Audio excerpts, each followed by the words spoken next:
Since 1999, I've really practiced the way the medicine is practiced in Japan, at least in part of Japan.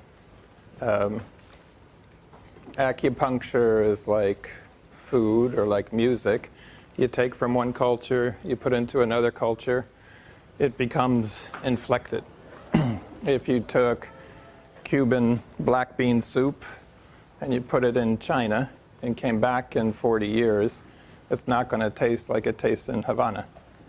You take Chinese acupuncture in the 6th century, you bring it to Japan, which is a very different culture. Now, 1,400 years later, it's quite different for a number of reasons, the first of which is the major cultural differences. But two, and you probably know this, almost half the acupuncturists in Japan are blind.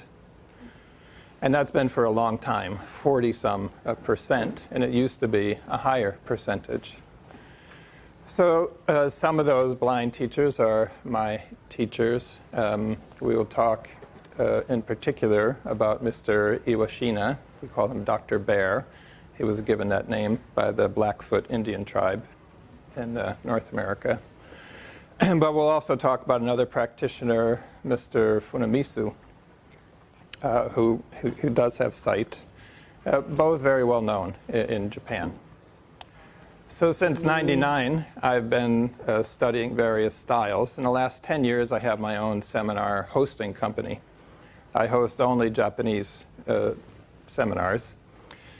As a result, for 10 years, I've had many different teachers. Many of them come back again, and again. By my own inclination, I'm very eclectic. I don't like to practice a pure style.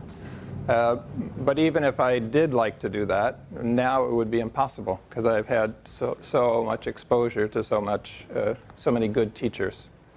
So what will happen today is you'll get some insights from a few of those, plus a little bit of a look at the work of Stephen Porges, who's a psychiatrist, but he's never really had a clinical practice. He's been a researcher the whole time. And his theory on the autonomic nervous system, which is called the polyvagal theory, is now very current in the US. We just saw in the other room the old way of thinking, fight, flight, rest, digest. Stephen Porges, it's really a threefold breakdown, and we'll get to that. This all plays into why we're doing what we're doing.